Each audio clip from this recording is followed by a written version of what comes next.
All right, so hello everybody. Tonight I am here with Greg Dilcox, a good buddy of mine that unfortunately I haven't seen in quite a long time, but luckily we've been fortunate enough to stay in contact.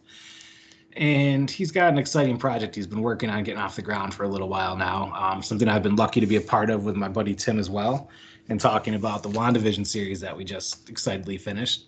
And I wanted to have a chat with him and just discuss some of the upcoming things and what he's hoping to accomplish with it, as well as his dreams of owning the world's greatest bookstore, which I know he'll do. And we're just going to have a fun conversation, introduce Coolpoints to the people, and talk about some things of interest. So, Greg, how we doing?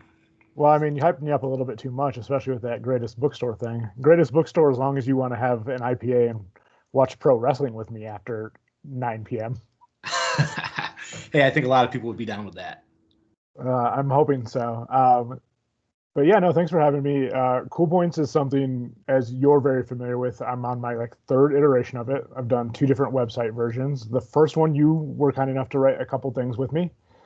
And now I'm doing a Substack newsletter, which right now it's free. If you go to coolpointsnewsletter.substack.com, you can subscribe. Or if you search on Facebook, Cool Points Newsletter, and you can join the Facebook group there. You have been wonderful helping me out with the newsletter. I think the newsletter gets more hits when you're doing a WandaVision conversation with you and Tim than when it's just me writing. But hey, I'm happy to do it. You mean when everybody's reading all of my wrong predictions and comments? The internet was all wrong predictions of WandaVision. That's what it existed for. Oh, what kind of nerds are we? Yeah. So, when people look at Coolpoints, what are some things they can expect to see? The biggest thing is the namesake comes from the Coolpoints game everyone plays as a kid. Maybe not everyone, maybe it was just my circle of friends, but where you give and take cool points. My brother and I thankfully have given each other plus infinity cool points, so we're set and have been for decades now. But I took that and I was like, okay, I love pop culture. I think sometimes a love of pop culture gets a bad rap. There's a reason that websites devote around this stuff. There's a reason that all these podcasts exist around just talking about what you love to watch, what you love to read and listen to. And I think that's important. That's part of who we are. It's part of our everyday existence. But I can be a little sarcastic at times. And I thought, okay, how fun would it be if I read all the media news I'm going to read every week anyway, and then just every week assigned cool points. So when I first launched the website, Taylor Swift, who I think was on her 87th relationship of the time, was a frequent target of negative cool points. Paula Deen, we discovered, had some problematic issues. Just a little bit. She was an issue. And currently in the newsletter, it's more positive than negative. It's just the times we live in. I want to focus on the positive. I have thrown in a couple of negatives there, but it all stems from that idea that pop culture is something I love. It's something I have a lot of opinions on, and it's just a nice outlet. And if people enjoy reading it, awesome. I'm going to be honest. Some of your music, cool points that you point out each week, I've actually discovered new music on, and I usually have my finger on the pulse, and you often have things I've never heard of that I get to add to my Spotify channel, or even sometimes not even on Spotify. I got to dive on YouTube and things like that. So I really appreciate that component. You always seem to have your finger on the pulse of the music at the time, and that's to me, music's very personal to me. It's that goes a long way for me. That's one of the main things. My highlight, I immediately go to your music. Like, what do we got here? Thank you. I appreciate that. Spotify takes a lot of credit for that, and also the band Against Me. I've seen Against Me a few times, but one of the times I saw them in Pittsburgh, the band I highlighted this week, Potty Mouth, were one of the two openers. And the first was a little heavy for my taste, so we sat down in the downstairs bar and had a couple beers, but we were like, okay, let's check out the second opener. And it's just these ladies come on stage and they're just shredding and playing just great pop punk. And my buddy Chirp and I just fell in love, and they were awesome. That was just a good show in general, because Against Me has been around so long that the mosh pit was the most polite mosh pit I've ever been to. I'm not one to get into the mosh, but we were up at the edge kind of crowd control thing, being two guys who are pushing 200 for Chirp and me well over 200. But they were picking each other up. At one point, a couple guys stopped the whole pit because a young lady who got shoved in fell down. It was just so nice to see an older crowd. And then, of course, Laura Jane Grace's story being a huge, wonderful media thing. It was a really inclusive crowd, too, which is great to see because punk music should be inclusive, and it isn't always. But to see like this heavy, almost metal punk band followed by this all-female pop punk band, and then Against Me, who are just legends. But from Potty Mouth, I started listening to The Regrets, who are similar, and all of a sudden, like all these female pop punks are coming across my Spotify, and then that led to some non-binary, and it's just been awesome. The technology we have, like you said earlier, we've been able to keep in touch. So I'm always a physical media person. You can't see, but I've got a couple hundred records over there. You can kind of see some of my books in the background. I see some pops too. Man after my heart. Figures. And of course, you know Buck. There's a Moon Knight figure up there that I picked up for him forever ago at the secondhand store I used to work at, and it's been a while since I've seen him. So eventually, that Moon Knight will be in Buck's possession. I love it. But yeah, music. I went through a period probably in my late 20s where I wasn't listening to new music, maybe mid 20s. And I just didn't want to be that person who's just listening to the same thing. Mm-hmm. My father's a person, he's constantly listening to new music. And so he took me to see the Black Keys one time. So, nice. And like the Arctic Monkeys were the opener. And like he became a fan of the Arctic Monkeys from that. And that's what I strive to be, is always in touch. My father's 50 now and still listening to new music, and that's wonderful. That's how I want to be, and I know you're very similar to that with music. I am. I noticed that over the years, though, I've fallen into more just, I hate what's out right now, I'm just going to listen to 90s hip-hop, and it takes me forever to get out of that vibe, because that's Motown and 90s hip-hop are just where I just resonates with me. So when I see your Cool Points come out, I'm like, I'll check something new out, and then that leads, that just spirals into me checking other new stuff out, and I find more music in the world. I used to seek it out, and then I just stuck with what I found comfort in. So it's so hard. Spotify is wonderful because we can get these algorithms with new things, and it's pretty spot on. Oftentimes, I don't have to skip much on a made-for-you playlist, but at the same time, we also don't need to go out and learn new stuff. Yeah. If all I want to listen to is Elliott Smith, I can just listen to all the Elliott Smith. Mm-hmm. And sometimes that's easier because I can listen to the original because I'm buying the vinyls, but they're all re-recorded, and some re-records are great. I'm not a huge fan of the Elliott Smith re-records, but I remember many years just smoking marijuana and listening to Elliott Smith nonstop in the past. Young Dan wasting time just doing that. He's an interesting one. I didn't realize how much I loved Elliott Smith until I was probably 22 talking to my brother about who would be like my top 5 artists of all times. And that was, my love of LL Cool J. That was the one we both knew. And then I was thinking about it, and he threw out Elliott Smith because of how often he's heard me listen to it. And I'm like, yeah, you know what? You're right. He's definitely in top 5 for me. And obviously that's always a fluid conversation. Oh yeah. I love that conversation. Mine changes day to day even because I remember certain people or just, it depends what's striking me at the moment. Prince is my favorite of all time. The rest all change, but it's always interesting. So with Cool Points, we don't just get music. We get a sports take. We get the pop culture take. Wrestling is still very popular. It's not something that I subscribe to necessarily, but I have so many people in my circle that do. And so you touch on like wrestling stuff. You run the gamut of what's out there. And I think it's very cool, and you focus on inclusivity, diversity, and trying to get different angles in there. And I think that's very important in a lot of what we get because things are so skewed these days, and just it's hard to read just a fresh take on something. It's all like what's hot or what's going with everybody else. And so you tend to have a unique angle with it that I think a lot of people would appreciate. Thank you. I try, and I didn't always try, but I knew who I was from a fairly early age. So in high school, I was who I was. If you didn't like me, sorry. I'm Gregory. I'm always going to be Gregory. But as I've gotten older, I've mellowed my edge because I did anyone from Messina, New York, in my graduating area will remember I did a newsletter there. And it started out as The Pickled Biscuit, which was a combination of Kelso in that 70s show said pickle weasel was a funny word one time when high. Yes. And then the band Limp Bizkit, who 13-year-old Gregory loved way more than he should.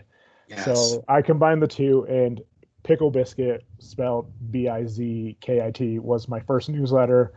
Then it changed because I quickly outgrew Limp Bizkit as I got out of junior high. Um, Not that I wouldn't go see Limp Bizkit now, even though Fred I Durst told is you. not a great person. So I think I may have gotten the best of it in 2019 when the Wonder Years they did Limp Bizkit covers for their Halloween show, and that may have been better. Young crowd, so not everyone was bawling out the way the group I was with was, but we went hard for their Limp Bizkit set. But then it morphed into like Big Red because I would chew Big Red every morning, and then Dilly News, and then I think I finished it off and went back to Pickled Biscuit, but Biscuit spelled properly. And I get all the time from old high school friends, like a 10-year reunion. It was like, oh, are you going to do a special reunion? And I don't want to look back because I'm not that person. I've grown. That Gregory was listening to Saves the Day and Bright Eyes and Nas, and that's it. Like, I wasn't going to talk some current, like, I would have never talked to Post Malone back in that day had he been around, but I would have talked to Ghostface Killer all day long. Ghostface, you have to. It's a legend. Yeah. And you mentioned that about the hip hop, and that's one of the areas I do struggle is hip hop. I don't like mumblecore, and Oh, I can't get into a lot of these SoundCloud rappers. And I'm not gonna lie, I've enjoyed what I've listened to Post Malone, but I took a look at him and I was like, I cannot take this man serious. But then the Spider-Man movie kind of forced wow. Sunflower down my throat, and I'm like, okay, I enjoy it. I've seen a couple interviews for him. He just loves life, and so I Yes. appreciate that. But He's actually a really awesome human. What drew me to Sunflower is I'm a big Sway Lee fan, and there's not enough Sway Lee in the universe yet. And that's actually what drew me to that. But it's interesting because I look at musicians playing instruments, and Post Malone can play a ton of instruments. I don't really care for a lot of his music. Some of it's good, some of it's catchy. Uh, and it's interesting. You mentioned the mumblecore stuff, and I can't stand any of it. But for some reason, I have a love for Travis Scott. Like I don't know what it is, but if I hear Travis Scott, I'm all in. So it's interesting. I say I can't stand a lot of stuff, and then I'm sitting there like, yeah, I can vibe with this. A lot of my students get me into a lot of the music too. It's I couldn't stand Drake for the longest time, and then my students like, no, no, no, let's do it like this, and it changed a little bit. But I still can't stand Drake. So yeah, there's a few songs I can tolerate. Um, not a lot. yeah. But even the stuff I'm not listening to, I have grown to appreciate that other people like it. Like what makes Yeah. you happy? And that's I think where I've grown, and even from version 1 of Coolpoints to now, I've grown a lot in that because I've even come to appreciate that Taylor Swift was not in the best of spots being in the spotlight from an early age and groomed to be in that spotlight, Yeah. which was weird. I was giving Miley Cyrus that pass, but not Taylor Swift. And I just had to open my eyes around that. I'm not loving Taylor Swift's music, but the fact that so many people do and it brings them joy, awesome. Yeah, I'm not even a closet Taylor Swift fan. I'm a big Taylor Swift fan. She's awesome. Um, and I've never been ashamed to say that either. I've always been on the Swift train, And you shouldn't be ashamed. You know how much I love Carly Rae Jepsen. as you should. Yeah, and I think I'll credit Carly Rae when Call Me Maybe came out. I was just starting to listen to pop music again, which I hadn't done since I was 10 years old. Mhm. And I was like, man, this song is great. So it's my brother and I doing choreographed dances at the bar, people sending us Yes. all the memes. And then that next album came out and it was just amazing. And she didn't redefine pop music the way some of the people out there are doing it. It was But very, very much pop oriented though, yeah, in a classic way. um, and just her love of music and musical theater comes through in her music. And I've just grown such an appreciation of like, I'm gonna throw 90s horns in my 2010 track and you're gonna love it. Because who doesn't love 90s horns? Yes, I love that, and I've loved watching you evolve with this Cool Points. I've been subscribing since the beginning, and to where you are now, it's just so in depth, but it's like it's more fun now. You're not forcing them out. You're just having a lot of fun with it, and it's so cool to see, and I love that for you. And I know it's kind of expanding into other things, and one of those is the podcast you have coming. So tell me a little bit about this podcast. I'm really excited about this podcast. I've been wanting to get into a podcast for years. My brother and I have talked many iterations, including the one where we have very similar voices, especially over a phone. We're like, let's just start playing with our voices, where we'll do fake play-by-play and color commentary, and then all of a sudden one of us will switch, and we'll see if anyone notices that we switched color. And that's like such a specific sports nerdy thing, but Yes. we found it hilarious. And I would one day love to launch that podcast because my brother and I, obviously brothers, I've known him since he was born, have just such great chemistry, and he's my best friend, and I live in his basement, so it would be easy to do. Yeah. Unlike the time differences, we struggle. But as we started doing this WandaVision thing, where you, Dan, and I, they're all up on the Substack webpage, and if you subscribe, I can send them if you want them in your email, folks. But as you, Tim, and I started discussing this, the original was going to be you and I, and you'd brought Tim aboard, and he contributed so much. I was so glad to have Tim. I was wary at first because I knew a written conversation with three people was going to be hassle. And early on, I realized I'd basically become the moderator. As we got on, I was able to, I think we all adjusted a little bit, and I was able to like sneak more opinions in there. But it's just so hard to have Tim say something that's awesome. I want to know your reaction, but I want to move it along to get to something else. And so the more we did it, I thought, this is a podcast. This is a podcast. And then when it was rumored MCU was going to have something every week, I think there's 2 weeks in the year they're not going to have something. Yeah. I was like, maybe this is our lead in. Maybe we talk comic book media, but frame it as the Marvel recap. And you guys were both in on the idea, and I just love it because you are such this huge comic book fan with such knowledge. Tim, not so much, and I'm a lapsed comic book fan, so I'm more of a graphic novel fan at this point than a comic book fan. But we all appreciate the media so much, and you have such a knowledge and history with a lot of these characters. And Tim's eyes for the visual is just amazing. The stuff he notices. And then for me, it's always like the story and character development. And I thought the three of us were hitting on so much that I'm like, okay, we're taking an hour and a half, 2 hours to write this. How much more could we do in 45 minutes recap and then 20 minutes of just talking comic books? And I thought it was either going to be this or, as you said earlier, my pro wrestling love, pro wrestling, because I know there's a big, rabid fan base for those. Yeah. But there's a billion pro wrestling podcasts and a billion with bearded white guys. So as much as I love talking wrestling with my buddy Chirp, and I think other people have joined in our conversation, it can be fun. I don't think that's the one to launch. Not that we're changing the dynamic of who our host demographic is for this one, Right. but it feels it's coming about more organic through the Cool Points, and I'm super excited to branch into this.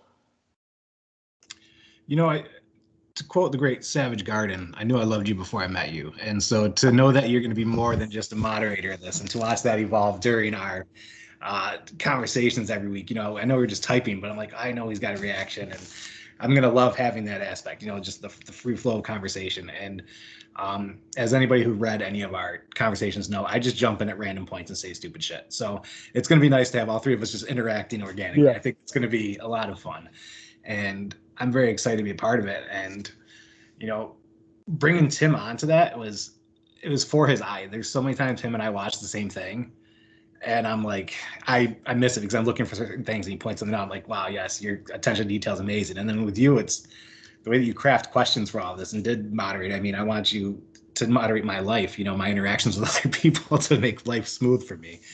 So I'm very excited about what's coming with that. But I'm also excited to see this thing get off the ground. I've watched Coolpoints a few times now, try to get going, and you have a lot of traction right now, and it's so cool to see. And that's a big reason. Not only do I have love for you, but I wanted to get a chance to shout that out here on this. My YouTube channel is just starting, but I thought, why not start with this, because it's near and dear to my heart, and I'm really excited for you. I appreciate it. I mean, we already have this energy going, and it's fun. You quoted that particular Savage Garden line because we were like best friends instantly the first night we met.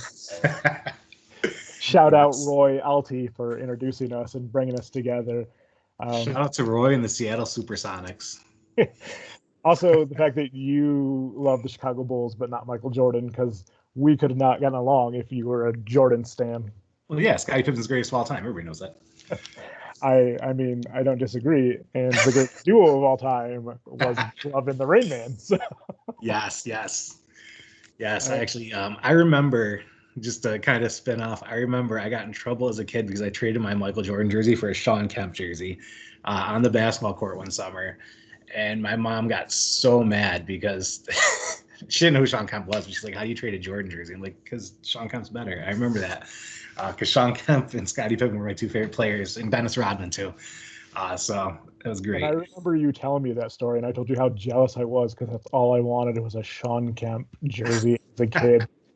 In fact, I now have one that I found at a secondhand store, and it's like a kid's medium, so it doesn't fit. Like I'm cutting off the circulation on my arms, but I put it on still. I went as the Zombie Sonics one year after the Thunder debacle, Oh and yeah. no one got the joke, but I was so glad to wear my 8 sizes too small Sean Kemp jersey. Amputate the arms and rock the jersey. It's got to be done. Now, I know you're a busy man, and I really appreciate having you on. Something I like to do on each video I shoot is shout out local businesses because during this time, they've really been what's been keeping a lot of people going, a lot of communities going. And I have a few that I wanted to show some love to, and I want to give you an opportunity to as well. I know that we're many states apart, but it's always cool to have that out there. And so I'm going to start with 12 Gates here on my hat. They're in Williamsville, New York, and they are a brewery, but they also have some amazing food. My friend Jessica introduced me to the place, and I don't just buy merchandise everywhere I go, but I loved it so much that I had to get a hat. And then I accidentally bought a woman's hoodie, thinking it was a man's. So that didn't fit, but I have it. And also a couple boutiques in Rochester. So we have Salty. I'm not sure if folks can see this. Can you see that, Greg? I can't. There we Now go. Salty. So one of the things that sucks about running a YouTube channel is being illiterate when it comes to technology. So here's me getting used to it. So Salty Boutique in Park Ave here, as well as Peppermint, which is right on Culver Road in Rochester. And that's another boutique. They're owned by the same person. I love supporting local businesses. And as more send me, business cards, stuff like that for me to share, I'm going to do that. Funny, you never visited us for Jimmy's E's, but it's like Zoe and I's favorite spot. And so I said, "Who do you want to spotlight for your first video?" And she unboxed some comics. And she goes, "It's Jimmy's E's. It has to be, man." And so that was kind of funny. But do you have anywhere local where you are, that you might want to give a shout out to? Unfortunately, as you know, and maybe one of your watchers may know, I moved here to Colorado during this pandemic, and my brother and sister-in-law have the girls every other week. So I've been very good about not doing anything but work. So I work at a chain restaurant, Lazy Dog out here on the West. But I'd love to shout out a couple of places in Pittsburgh, which was home for 7 years. Yes. The first being Radical Trivia, which I shouted out in the Coolpoints newsletter.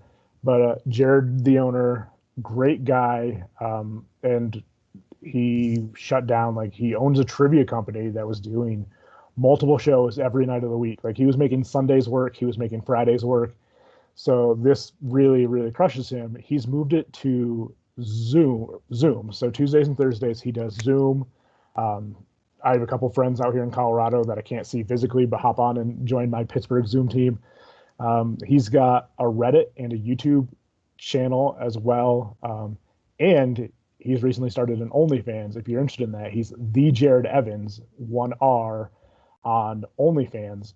But Reddit, Radical Trivia is his forum on Reddit, and then Radical Trivia on YouTube and on Facebook. He sends the information there too. It's a really good time. I will say, not kid friendly. Jared loves the swear words. Who doesn't? He embraces them. It's on his merchandise, but it's free to do. But of course, he has Venmo if you want to give him a couple dollars after doing it. He puts in a lot of hard work. Honestly, I went to a lot of his trivias in person, and I haven't heard many repeat questions, maybe half a dozen repeat questions since the summer. And then as you know, I'm a book lover, want to own a bookstore myself, but I want to shout out Amazing Books in Pittsburgh. They just moved to a new location in Squirrel Hill, which was my home neighborhood in Pittsburgh. The owner is awesome. He bought a bookstore in downtown, and then he used that to branch off and open another location in the neighborhood he lived in, which coincided with mine. Great guy, huge component of the neighborhood. The new space looks great. I want to go to Pittsburgh just to visit the new space. So yeah, while you're shouting out local businesses, I was talking today about I love the relationship you have with Rhino Comics. It's very near and dear to my heart, and I love it. And I hope to talk more about it in the future too. It'll probably come up during our podcast as well. And with that, I want to thank you for being my first guest, and thank you for your time. And I really enjoyed this conversation. I look forward to, I guess we're starting the podcast tomorrow. So here we go. Yeah, we'll record tomorrow. I don't know if we'll get it up. Like, none of us are great with technology because we're old men. But we'll record tomorrow. I'm going to attempt some minor editing if I need to, but it'll probably go out with all our dead air and mishaps. But yeah, so maybe Monday night, early Tuesday. But if you subscribe to the newsletter, it'll be on the Facebook page. It'll go out on the Substack email. It'll go out on my Twitter too, I'm sure. Excellent. Which I haven't been sharing a lot of the newsletter stuff on Twitter, which is a missed opportunity because I have like 6 followers there that are missing out.